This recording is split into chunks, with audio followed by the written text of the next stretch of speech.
customers. Try the newest, cheapest, and fastest delivery na express service. Introducing Moto Express PH. You can now leave your shopping and delivery needs with us without much exposure and interaction to people outside. Mapa-grocery items, medicines, foods, and other essentials and halal-certified products, kami na ang mamimili at maghahatid sa'yo. Sinisigurado na ligtas, in good and quality condition ang mga pabili o orders sa delivery service na iyong i-avail. Para sa maayos at mabilis na delivery at order mo, ipamoto mo na. Download Moto Express PH app through Google Play that is built to deliver beyond your expectation. Tara na dito sa Moto Express. Dahil moto mo to.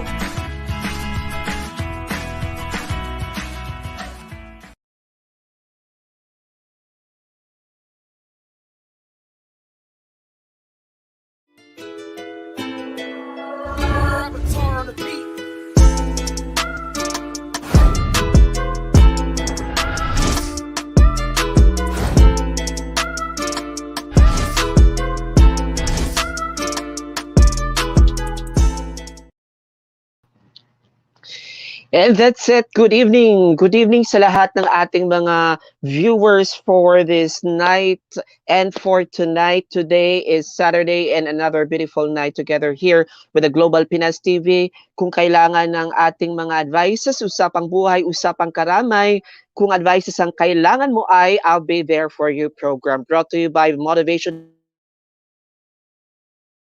Philippines, of course, in partnership with the Global Pinas TV and sponsored by our, of course, sa ating kasamaan sa Philippine Commission of Women through the sponsorship of Commissioner Azalea Limbona. Maraming salamat po, ma'am, sa inyong pagtulong sa amin at sa ating time na makapagbigay tayo at siwalat at makapahayag ng ating mga important messages that is all about, of course, mental health. This is your Mind Wellness Coach, Al Madale, the founder of Motivation Philippines, na nagsasabing it's a beautiful night for us kasi it is another time for us to share inputs at makapaghayag tayo ng ating mga knowledge, no, that is very, very important sa atin. So sa lahat ng mga nanonood tonight and who will be watching also, if you can hear us clearly, see us clearly, you can of course click share and share and share and tag your friends kung sino ba yan ang sa tingin nyo ang nangangailangan ng ating mga mensahe for tonight. And of course, I would like to greet all my friends at kasamahan namin sa Motivation Philippines. Of course,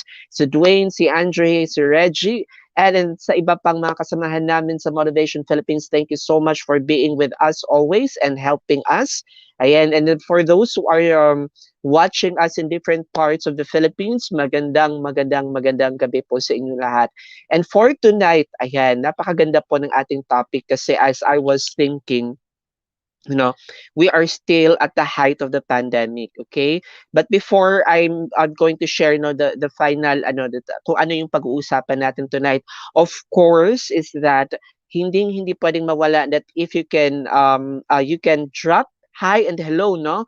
You can say hi and hello para mabati naman namin kay kung saan man kayong nanonood at nakikinig dito lang sa I'll Be There program brought to you by Motivation Philippines and Global Pinas TV. And that's it. Ano ba yung topic natin tonight? Okay, so sa mga who just sa kakapanood pa lang, wag nyo pong isayang inyong time who are with us, no? Just say hi. You can drop your name and the place where you are watching right now para malaman natin na hindi tayo nag-iisa sa ganitong what do you call this? Sa ganitong platform, no? Sa ganitong ano tawag yan? sa ganitong, advokasya yun. Parang naubusan ako ng words. Ayan. Kasi nga, yung topic natin tonight, ayan, is very, very nice. Going back doon sa sinabi ko kanina that we are still in the middle of pandemic and we are happy because marami tayong mga news na nababalitaan that we have already vaccines coming in, that we have already, you know, a lot of what I call this, people, healthcare workers na nabakunahan na, and it's very nice na gumagalaw na ang ating bayan, no, going to getting protected with the COVID-19. But despite that, marami pa rin tayong mga naririnig from the people around me, you know, having difficulties in terms of managing their self, managing their life kasi nga it's pandemic, ang dami pa ring nag-a-adjust, no, nag-a-adjust, and that is something that pwede nating pag-usapan. Because most of the people I know, maraming lumalapit sa akin, they are telling me that, I have difficulty of managing myself kasi nga, most of the setup ngayon, like for example, sa ating mga students, they do their online classes at home. Tapos meron namang a lot of people who are working, they are tawag niyan, they are working at home naman. So sometimes they have difficulty, in differentiating yung kanilang activities outside home and their activities inside home. No, so that is something na kailangan natin at pwede nating pag-usapan, and we can try to help you out on how to stay focused and how to do self-management at times of pandemic, because yun nga, parati tayong nasa bahay, right? So if you have questions, clarifications, huwag pong mag-alala because we are very, very happy to have your questions with us tonight. Okay, and without further ado, ipapakilala ko sa inyo ang aking guest co-host for tonight para tulungan din tayo na sagutin ang mga katanungan ng ating mga viewers who are with us tonight to talk about self-management and staying focused here. Please help me welcome, of course, part of the founding members of the Motivation Philippines and our also motivational coach. Ayan, please help me welcome my guest co-host for tonight. Ayan, Reggie De La Torre. Hi, good There. evening everyone. Hi. Hi. Hi, Reggie. Hi, how are you? Magandang Ayan. gabi sa lahat. Uh-uh. I'm good. Okay, good evening. Okay. Hello, Rowan Gafflin. Good evening po. Miss Anna Marie Estanifo Tagre. Good evening din po, Ma'am Anna Marie. And Yem Castañeda. Good evening and thank you so much for watching with us tonight. Reg, how was your week? My week is good. Stressful but generally good. Oo, no. Okay, gusto ko yung ano natin, no, yung ating sinabi ni Reggie, good but stressful but good, no. Marami sigurong magtataka kung bakit stressful pero bakit good and like that. But later on we can explore that, no, kung bakit 'yan. Um that is why tinatanong ko sa iyo yun, Reg, because most of the people, no, na before I come up with this topic, most of the people are coming into me is parati silang naguguluhan or they have difficulties of differentiating already of what of their usual life before pandemic and ngayon. Kasi before pandemic, may buhay sila outside, they have a school life, na nasa school sila. So very focused sila dun sa school nila and they can do all the same activities. Kapag naman nasa work ka, going to work, you have a routine outside your house. Pero ngayon, meron ng mga changes kasi nga they have difficulty in differentiating yung activities nila here, no, and activities nila outside sa buhay nila.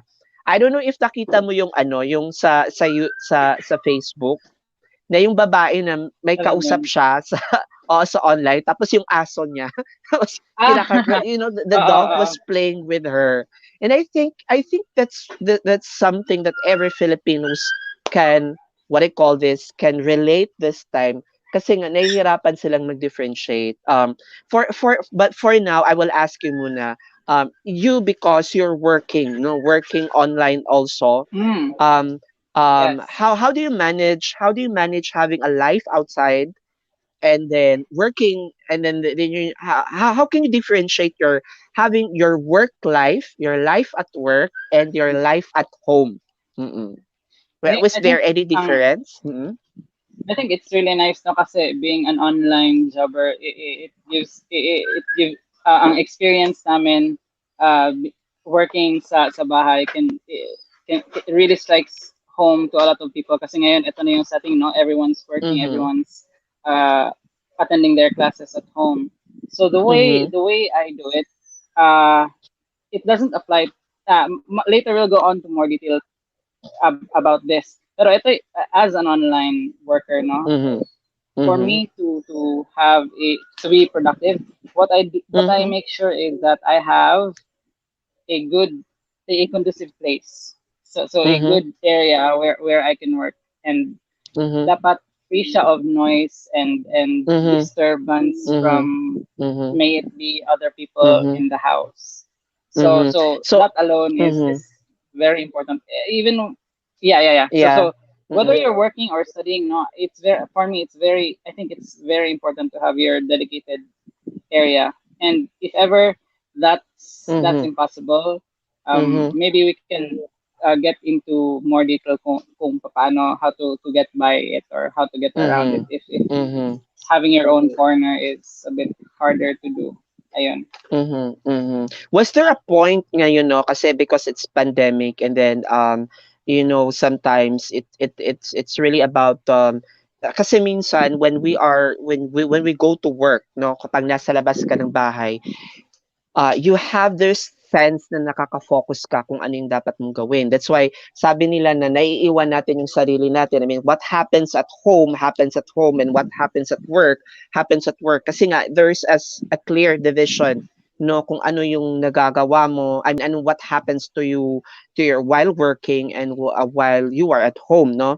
But this time, was there a point that in your personal experience that having your working at home, because I'm pretty sure that since you do work your online, you still go outside, right? And then you do Of course, yeah. the lab works. I forgot that place, the name of the place where you do your Yung most of your time, yes, working there. So was mhm. there a point na nahirapan kang i-manage or mag-adjust starting the pandemic, bringing your most of your work at home this time? Was there a period of adjustment?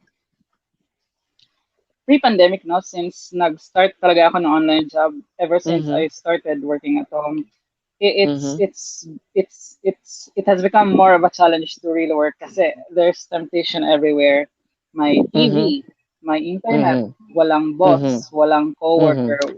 There Yes. is no one to Yes. tell Uh-uh. you what to do. Uh-uh. There is no one who will monitor Uh-huh. you if you're really doing what Mm-hmm. you're doing. Pwede kang Mm-hmm. mag-alta-alta, pwede kang mag-YouTube, pwede kang mag-Facebook, Mm-hmm. pwede kang walang Mm-hmm. ginagawa at all at Mm-hmm.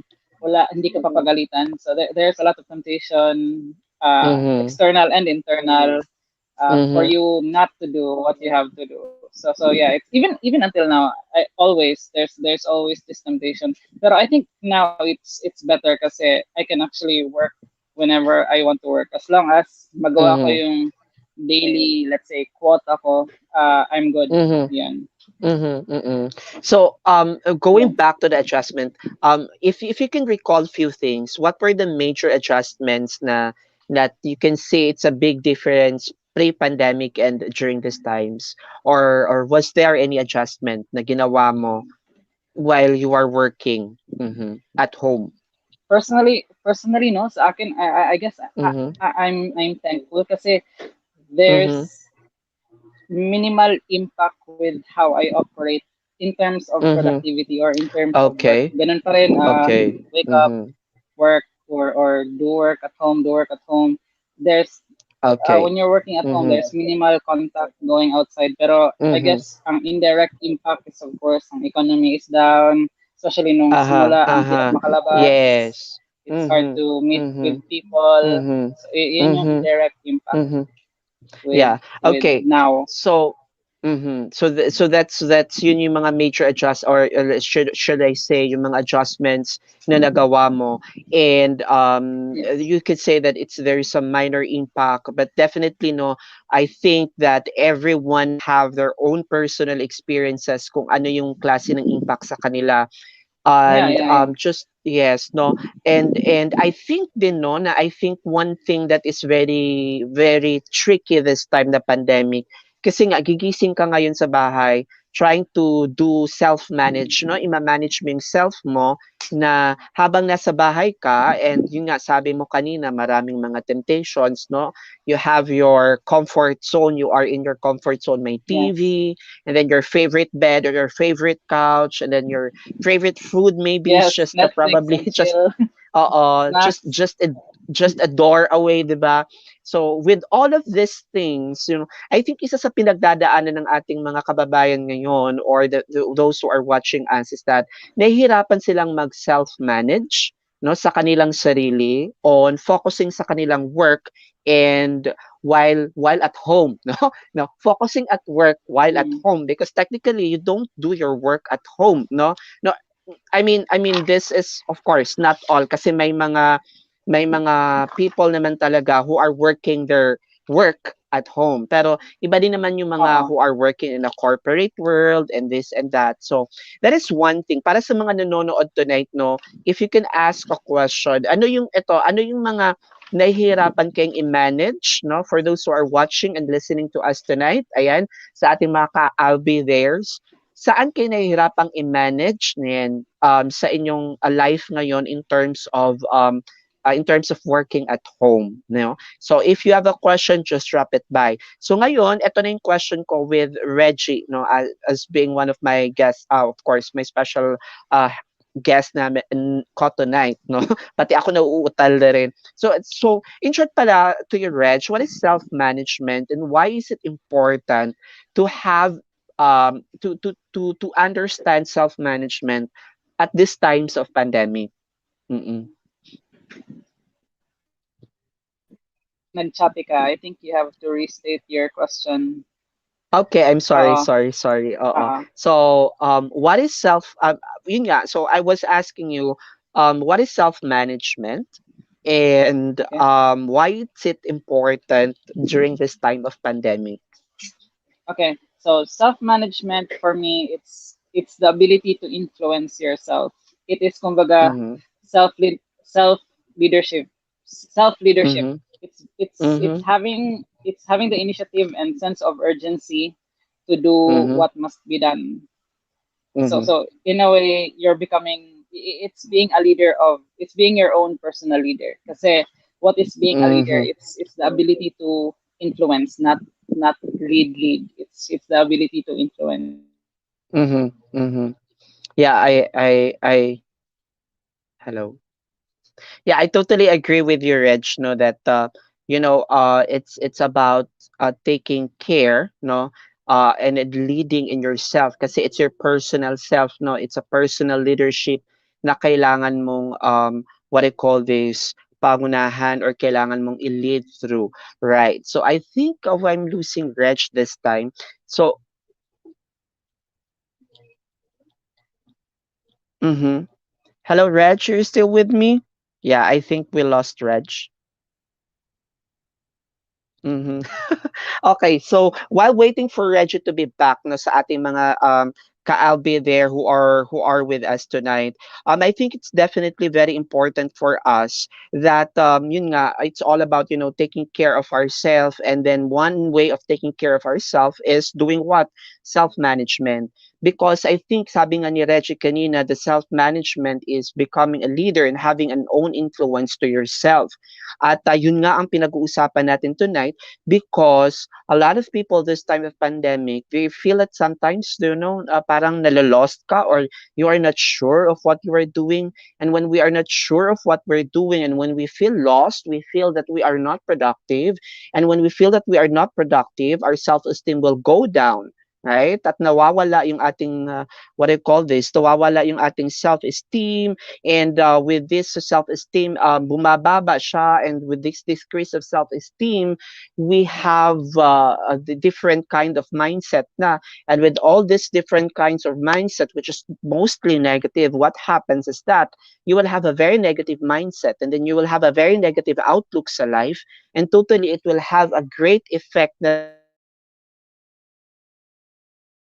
rin sa what I call this sa buhay mo, no. So that's something that I'm really working right now with Reggie, no. Maganda sana yung topic natin pero parang last week ako yung nawala tapos ngayon naman siya naman ang nawala. But going back to what we are talking about, what is self management and why it's important this kind of pandemic, because a lot of people would sometimes think that they begin to lose their sense of purpose because of this pandemic. Like because nasa loob sila, the demand of the outside world is very high, no? Ang daming mga requirements, ang daming mga isa-submit. You have difficulty of managing yourself within your house kasi nga there is a difficulty already of differentiating your what I call this, your difficulty of differentiating of what is your personal world to your world outside. And that is something that we need to understand this time because a lot of people would sometimes think that nadadala na nila yung stress nila na supposedly doon lang sa work, mabilis na nilang nadadala ngayon sa bahay because nandito tayo sa bahay. And that is something that we would really wanted to share.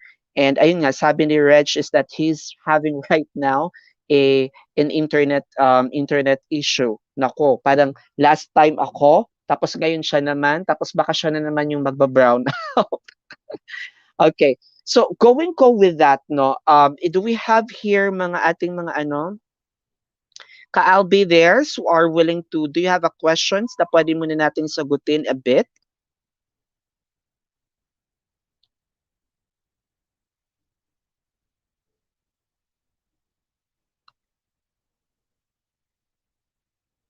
Yes, oo. Okay, sorry. Ayan. Okay, so it is something that we should be considering no sa buhay natin, and that is, self-managing. But since Reggie is out, I think it is okay that I will proceed to the next topic. No, we have prepared kasi two topics for tonight pag-uusapan namin, which is self-management, and then the second one is emotional. What do you call this? Emotional hygiene or taking care or emotional self-care, which is taking care of yourself. Kasi pinag-uusapan natin parati is self-care.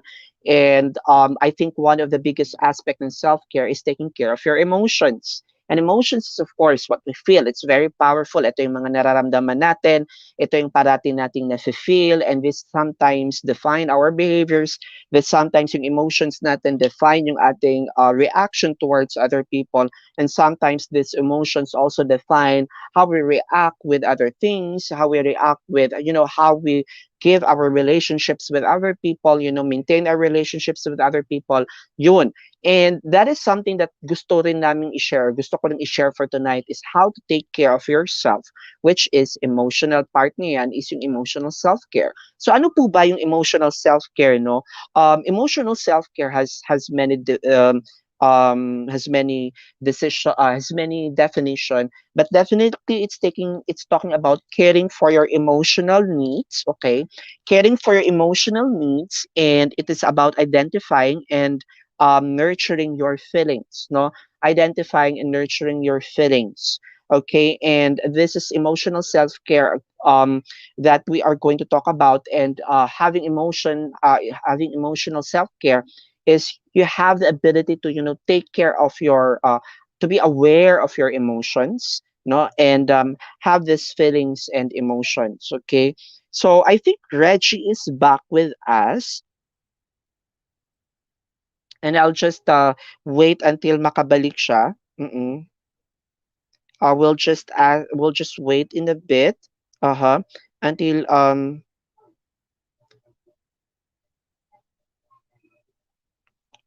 mhm, until makabalik siya, hopefully. Oo.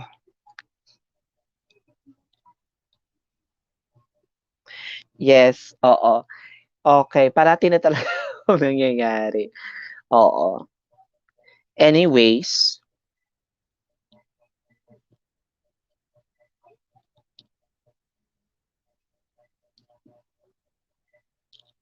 hmm,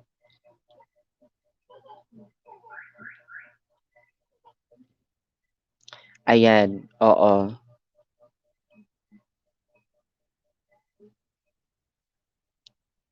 Okay, so while waiting for Reggie na lang, no, and that's it. So we are going to talk again, of course, emotional self-care. Now, sa lahat ng mga nanonood or those who are with me tonight, ano yung question ninyo that is related to self-care? You can write your questions there. Ano yung common emotions ninyo na nafe-feel ninyo in 1 week? What are the common emotions that you get to feel? Ayan. Gustong-gusto ko pa naman yung topic natin tonight, no? Pero naputol tayo with Reg, mga ka-I'll be there. Internet here in our place is really, really, really, really, really, really bad. And sometimes yun talaga yung nagpapasapat. Hanggat may ilaw pa tayo, hindi tayo magsistop. Okay, so we're just waiting for Reg to be back in a bit. Yan, so emotional self-care.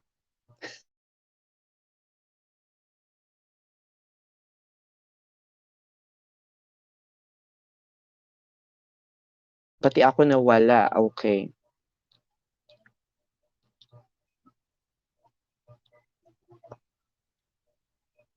Okay, so to continue with while we are waiting for Reggie, kasi meron tayong mga viewers na kakahiya. Hi naman kayo dyan, all mga ka-LB those who are watching with me tonight. Okay, so back to what I call this emotional self-care. So bakit ba natin kailangan ng emotional self-care?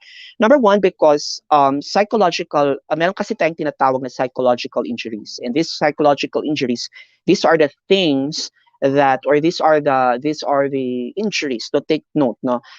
Injuries that is causing harm sa ating mental health. Now, the issue here is that when the goal of this topic na pag-uusapan natin tonight is that there is health as defined. It's the complete state of physical, mental, and social well-being. So meaning these are all equal in nature. No, these are all equal in nature. Your physical health is important as well as your mental health, as well as equally important to your social well-being.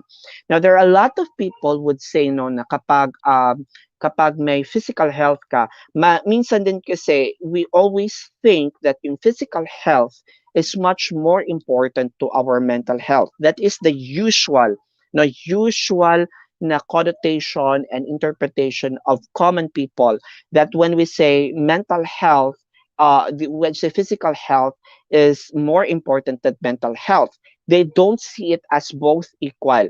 So, paano mo ba siya masasabi that they are not both equal, no? Or why is it important that it has to have both equal?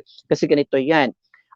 Emotional problems or emotional injuries is number one. The very big difference nila is that emotional injuries or emotional problems is that sa physical, nakikita natin kung anong problem natin physically, you know? And then in what I call this, in emotional injuries, we do not see any physical or emotional problem about that. So yan yung difference kasi sa physical injury, we can see what's happening. In emotional injury, we cannot see what is happening there. And that is the problem this time nowadays because people would think that since nakikita nila yung problem or may physical attributes or physical signs and symptoms ang isang tao, no, that is why they think that physical problem is more important than emotional. So I think I'm not gonna continue much more about what I'm talking right now kasi back to where we were stopped or cut off. Reg, are you back there, my friend? Sorry, internet issue. Yes, yes, yes. Okay, it's okay. Ayan. That is, yeah. So, going back now to our topic about self-management. Ayan, going back to our topic to our self-management. Yes. I was asking earlier, what is self-management and why is it important at these times of pandemic? So again, self-management now is self-leadership because it is the ability to Mm-hmm. influence yourself to keep Mm-hmm. doing or to do what you must do when it needs to Mm-hmm. be done. So, Mm-hmm. di ba, being a leader is not about, a position. It's not ordering people around. It's the ability to influence other people, and it's also Mm-hmm. the ability to Mm-hmm. influence yourself. So Mm-hmm. self-management is being your own personal leader. It's having the influence on yourself to do what you must do. Mm-hmm. Yun. Mm-hmm. Mm-hmm. So meaning, there's this something that I recall, no. One thing that I sometimes share every time I do my motivational talk. Sabi nga nila that people are not successful not because that they do not have the resources or that they don't know they do not have the power or the energy to do it. Sometimes people are not successful because they are not clear of what they want to do in their life, let's say in their daily Mm. activities, right? So when you are not clear, you feel like you are demotivated because you're not sure of what you're doing. So in relation to self-management, my question this time is that since nasa pandemic tayo, nahahalo na yung personal activity natin sa buhay natin plus our work or with our work or whatsoever our requirements if you are a student, studying, how can we stay focused and be productive, considering that there is a lot of mixing of mixing of things right now sa buhay natin in this time of pandemic. Okay, so in order to be more focused and or be more productive in this time of Mm-hmm. pandemic, no, we can give Mm-hmm. 3 tips. So Mm-hmm. what the first one is good state of mind. Mm-hmm. Good state of mind. Second one is good environment, and the third one is good strategy. So if you have Mm-hmm. all those three, state of Okay. mind, environment, and Mm-hmm. strategy, it helps you to become more focused and more productive. Okay. Okay, so again, no, para iklaro ko lang sa mga nanonood, in order to help you, no, to help you to become more stay focused of whatever that you're doing right now at these times of pandemic, there are 3 tips that you are sharing with them. And this number one is good state of mind. Tama ba ako? Yes, And then good the state of second mind. one is good state of mind. And then the second one is, what's the second one? I forgot. Okay. He is gone again. Okay. John. Okay. So good state of mind. And I think if I'm not mistaken, good environment and good strategy. That was what Reggie is trying to talk no kanina, and he is gone again. Ayun, wag ka nang mawala. To not appear. Ayun, appear, Mr. Reggie De La Torre, my guest co-host for tonight. Okay. Okay. Mhm. My gosh, sorry. So going Yes. back, Oh, sorry, I sorry, don't know. sorry. Oo. Ah, Oo. alam. He Good did state of mind, natin. good environment, and Okay. strategy. Ah, Okay. I'm sorry. So again, no, para ulitin natin sa mga ka-Albi there. So Reggie is telling us, giving us 3 tips in order to stay focused. So number one, that is a good state of mind and good environment. mhm. Tama ba? And good Yes, good environment strategy. and good Okay. strategy. So Yes. okay, can you expound muna, or can you expound a bit of what you mean by good state of mind, and why it helps in staying focused?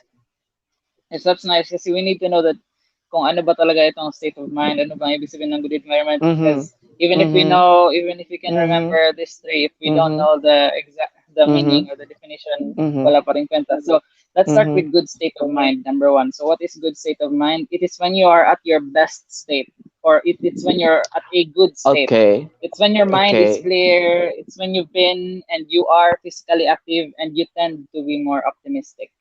Mhm. So that's when Mhm. you know that you have a good state of mind. Mhm. So it's one Oh. of those times when you feel like even the hard things are easier to do, or Mhm. you're in the mood to do certain things. Uh-uh. Uh-huh. So Uh, meaning what I'm hearing from you is that in order for you to be stay focused, is that in whatever that you're doing, is that you need to have a good state of mind. And one thing, in order for you to have a good state of mind, is that you will be able to know that you are in your best mood, state, right? best mood. Best state and best mood while you're doing it. Kasi kapag wala ka, tama Mm. nga naman, 'di ba? Paano mo matatapos ang isang bagay if you are not in your best state of mind, or Yeah, like kapag wala ka sa if mood you're in mo, a bad mood, right? if you're in a bad Mhm. mood, or wala kang gana, it's hard to be Mhm. productive. Mhm. Mhm. Is there any specific time ba of the day, no, na we can say that we are best mood, we are in the best mood? Oo. Oh, kasi you know what, me personally, I am a not so morning person. Oh, I wake up early, but I'm not so a morning person.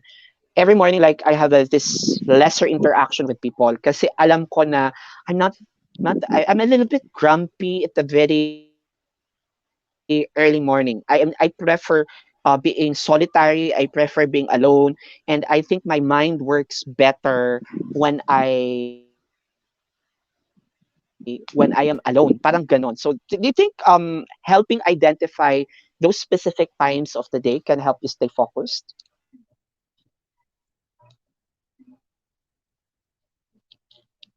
Reg? Yeah? Oo. Oo, Reg, naghang ka. Yeah, so I think yun nga yung pinag-uusapan namin ni Reg this time is that I have my pen kasi I'm actually writing also notes from him. And I think it's very important, no, with this that you have to have you need to have a good, what I call this, you need to be able to be aware kung what specific time of the day that you feel you are more productive. Because at this time of the day that you feel you are more productive, that is where you give your energy, your time and focus. Ika nga sabing nila that whatever that you focus on, whatever that you focus with or you focus on, that is where you spend much of your energy. So whatever that you give your focus on, it grows. So ika nga sabi nila, if you focus on the negative or in focus of uncertainty, doon ka sa mga part ng buhay mo that you are not, you are scared, you focus on the negative things, mas lumalaki-laki. But if you find a time of your day where you focus when everything is just free flowing, everything is just so okay, you focus that on your creative part, that's the time that you can get connect with your inner self, and then you can stay focused at natatapos mo lahat ng mga trabaho mo sa buhay mo. And that is something that is so important of staying focused, because with this, you will be able to finish things at hand. Okay. So yun yung parang sabi ni Reggie kanina, no, na napakaganda. I will just give a feedback or a feedback or an account no ulit doon sa sinabi niya that there are three things, no. Sabi niya three things, which is a good state of mind. And the second one is a good environment, and the third one is good strategy. I'm not gonna dwell so much doon sa good state of mind, because that has been already my very common topic na sinishare ko sa lahat ng mga aking motivational talks, because what you conceive here to your mind becomes your feelings, your emotions, and your emotions becomes your action. Ika nga nila, sabi nila, when you wake up in the morning, you are going to serve, you are going to take care, you are going to please only one person, and that is yourself. You have to take care of yourself, and there is no other person that you have to please. The first person that you have to like is yourself. The first person that you have to take care in the morning is yourself. The first person that you are going to push, okay, is yourself, because no one will push you except yourself. That is why having a good state of mind is so important in order for you to finish your activities in the day sa activity natin. So kung pagising mo, when you wake up already, you have already this very negative mindsets, very negative thoughts already that you cannot finish, that I feel tired today. You will not finish it. And I dare you, you will not really finish it. Ika nga sabi nila, in order to stay focused, have your first 1 hour of your day, focused about yourself muna. There's the study na according to Dr. Joe Dispenza that in order for you to become successful all throughout the day, 80% you become very successful all throughout the day if you are able to manage and you are successful to to accomplish your first 1 hour. Very successful ka doon. So in your first 1 hour, what do? You wake up, no? You give time to yourself. And then most of the successful people that what they do is that they start to in the morning is that they arrange their bed. Na-arrange nila ang kanilang bed. And then arranging that bed would have that kind of sense of accomplishment. At yung sense of accomplishment, that feeling will rush into your mind na, okay, I can do this. And on that, after that, when I know what I can do already, you have this kind of feeling, magsisearch yan, and the following day, the remaining days, magiging successful ka. Meaning, you can stay focused, no? And you have a good self-management and you can finish whatever tasks at hand. The second tip din na personal ko rin na ginagawa to myself, especially when I go to work. And then when I do these things, no, sa mga ano ko, sa mga activities ko, in my daily activities, if I have like really I have a set of activities, or there are things na kailangan kong tapusin for that day, one thing that I do is that when after I wake up, and then after, taking a bath and all, what I do is that I face the mirror, or I just look at myself in the mirror, and then I ask myself this. I got this also by Dr. Joe Dispenza, and it's something that is so effective, promise. What I do is that um I ask myself a question, and that question is, what what great change, or what great thing that I can do myself, I can do to myself, or pwede kong gawin sa sarili ko, or pwede kong gawin sa ibang tao.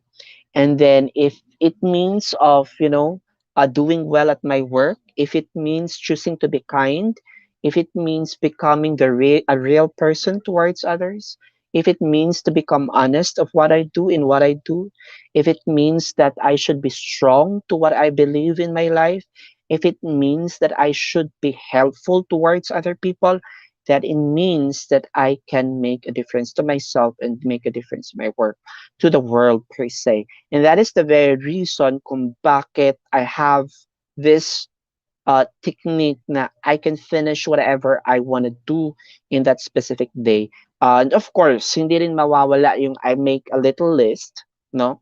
You make also a little list so that you get to stay focused. And that in your little list of yours is that you crash out, and then crash out, and crash out, and crash out. One thing that I do para focus din ako when I make a list is that I don't put something in the list na I know it would take so much of my time, and I know I cannot finish it today. Even the simplest texting someone, or emailing someone, or calling someone, or dropping by a message, I still list it, because every time na naka-crash out ko siya, I get more motivated. Ang dami ko na natapos. I am so focused with what I do. And then it gives me this kind of mindset na I can really finish things, no, kapag may ginagawa ako. And then the second thing why I make a list is that, or my technique in making a list is that I write first the super urgent that I must do, and I write also the things that are urgent, super urgent, that cannot wait, and I cannot delegate, na kailangan ko siyang tapusin. It means like calling someone, writing up a letter, or reading the first 2 pages of the book that I'm currently reading right now, or anything that I feel that dapat urgent ko siyang matapos, ginagawa ko siya, and I just really do it, no? And then I crash it out. Yung kaya kong tapusin in 5 minutes, sinusulat ko siya. Yung kaya kong tapusin for like 10 seconds, like messaging someone, reminding someone, calling someone, I write it, and then I crash it out. Because that is something that can really help me focus doon sa mga little things na hindi ko naiisipin. Because the more that you are going to, okay, mamaya ko na siya i-remind. Kasi ganyan talagang mindset ng ibang tao na kapag, sorry, kasi nasa floor lang ako. This is my bed. Ayan. The more that you think that it is, or what I call this, the more that you think na na na mabilis lang siyang gawin. So, mamaya, no, nagiging manyana habit natin, mamaya ako na siya gagawin, mamaya ako na siya gagawin. And then you tend to forget, tapos mahalaga pala yun. So, para sa mga tip, para sa mga matapos at you stay focused sa kung ano man ang ginagawa mo sa buhay mo everyday, is that kung anong kaya mong tapusin within less than 5 minutes, and these things are cannot wait, no, you do it immediately. That's my one way of making sure na natatapos ko siya. The second tip is that those that can wait and I can do later, like after lunch, or I can ask someone to do.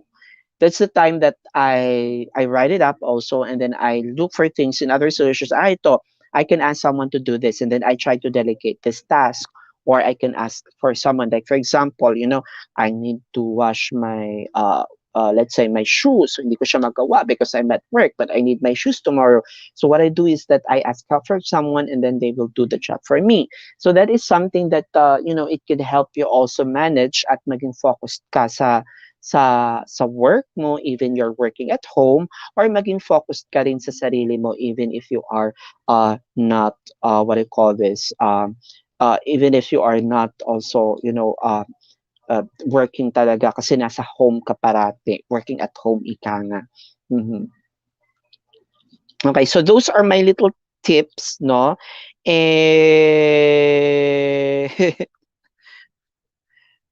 okay, so Reg is trying to connect with us, guys.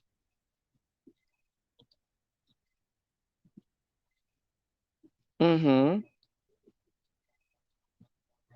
So I'm trying to check on para makabalik siya.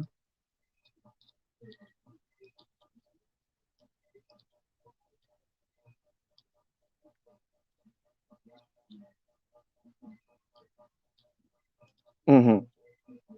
Yeah, so while waiting for Reggie, so that's it. Parang naputol tayo, no? And going back to what Reggie is telling us, ayan. Second is that what makes good, okay, sabi niya good state of mind. Mhm. So paano ba natin napapag-good ang ating state of mind? Nasabi ko na kanina yung self-management on how to prioritizing your daily tasks, how to have a good state of mind. I think one also na tinuturo ko parati is that control to have a good mood. Your mood kasi is also like it's so important, or your mindset is also very very important. Let's wait. Let's see if there's this questions, no, coming from our viewers. Mm-hmm. We'll wait for questions coming from our viewers.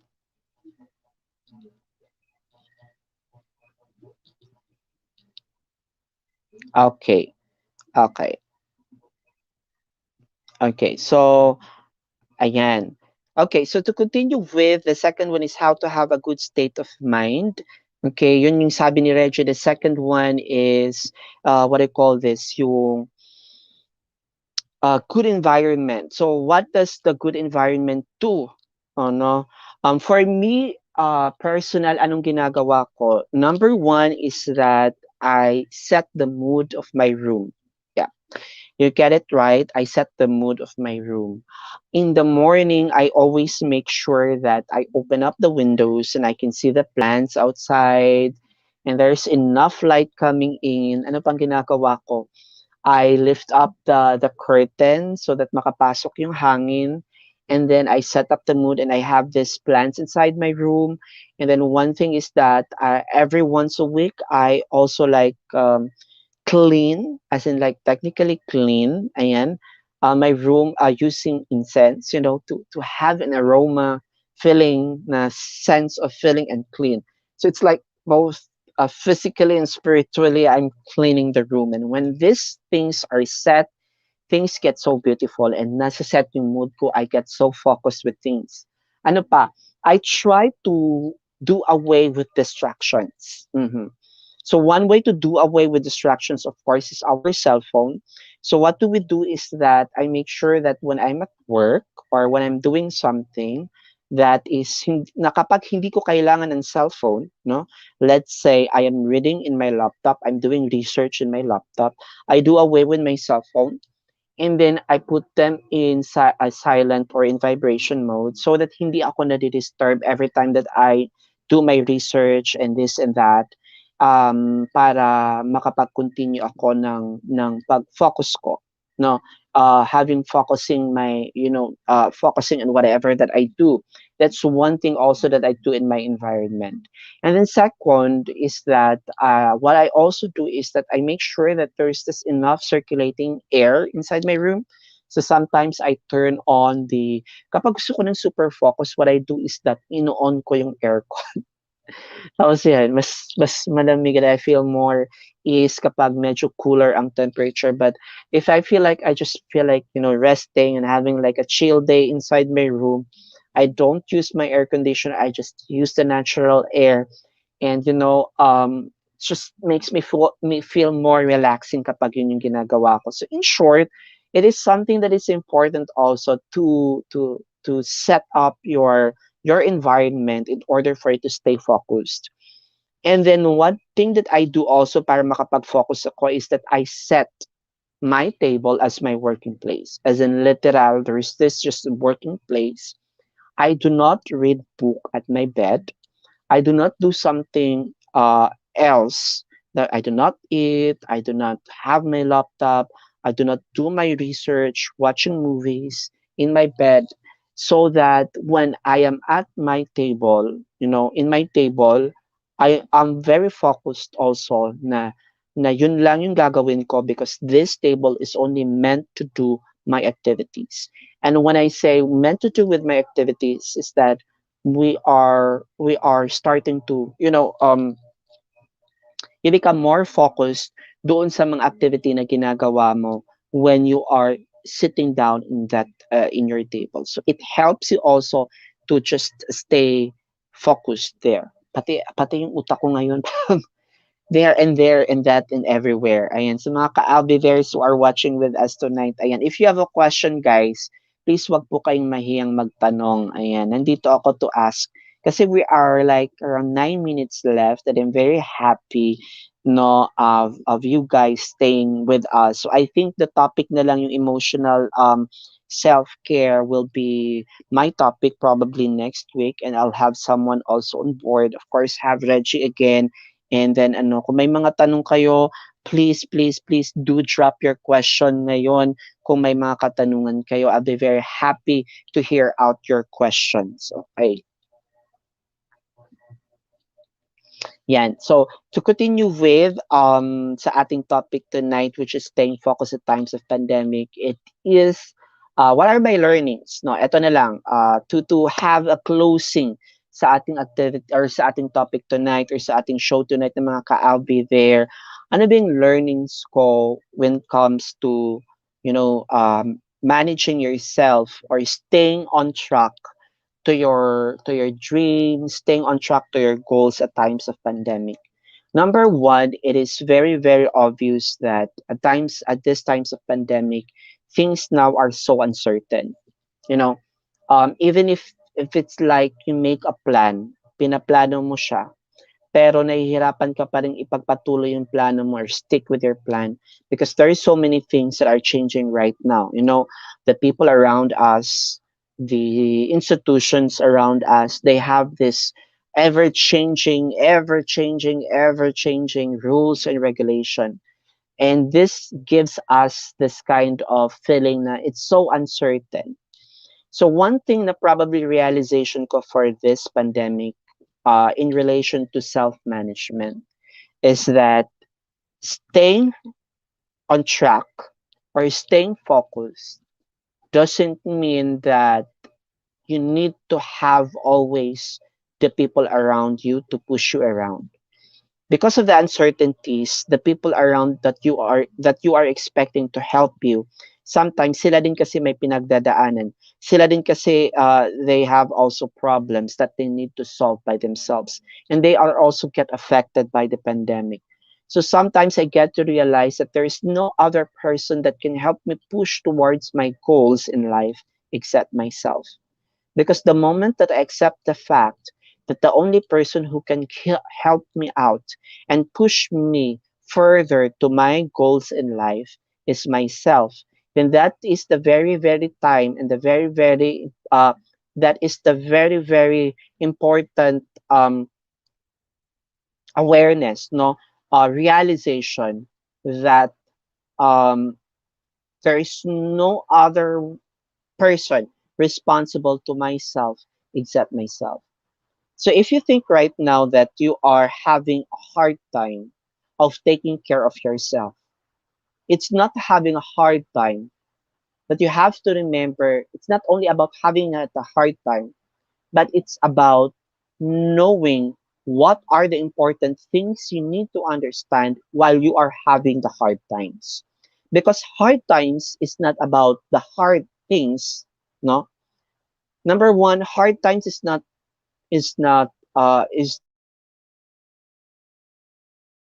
not hard times is just temporary. It is not forever. It is there only to pull you down so that it will teach you as a person, it will give you a different perspective in life. No? Kapag napupull down ka kasi ng mga problems mo, when you're pulled down, kapag walang-wala ka na, that is where you begin to see a different perspective in life, right? If you are in a point of your life na feeling mo nasa pinakababa ka, it will not give you only a lesson, no? Hindi lang lesson ang malalearn mo, but it will also give you a perspective in life. You will get to understand how it feels kapag wala ka. You will get to understand how it feels kapag ikaw lang mag-isa. You will get to understand how it feels kapag binibigay mo at pinubuhos mo yung sarili para sa iba. You will get to understand it how it feels kapag you are so lost. And with these things that are happening in your life, it will give you a different perspective. And with this different perspective in life, you get into realizations and you get to in touch and to become more fully aware of yourself. You get to see your flaws, you get to understand your imperfections, you get to see your doubts and your fears about yourself, your misconceptions about yourself. In short, you get to embrace more about yourself. And the moment that you get to embrace more about yourself, that is the time that you get to embrace the fact that knowing yourself imperfect means knowing yourself that you can still do it because you are the person that can make yourself a better version. Sometimes a lot of people would always find things sa buhay nila to always find ways na para baguhin ang sarili nila. Ano bang dapat binabago sa sarili natin? We can only change the things in life that doesn't help us grow. There are imperfections and flaws about yourself that it's worth keeping, but doesn't mean that you are not subject to change. You can still be like a person who is scared to take action, but you can still learn how to take action in the near future. So if you are in the point of your life right now that you are not so focused, maybe because you are taking so much things, you are listening with the unnecessary things, you are keeping unnecessary relationships, you are keeping unnecessary conversations, you are keeping unnecessary needs or wants, you're trying to keep those things that are unnecessary. That's why you cannot stay focused to whatever that you love doing and you like doing because you're keeping unnecessary relationships, unnecessary conversations, unnecessary things that will not have a great effect to your life 10 years or 4 years from now. So to my Albi bears, staying focused is not mm, only about knowing your goal in life, but staying focused is also staying connected of being who you are and what you are inside.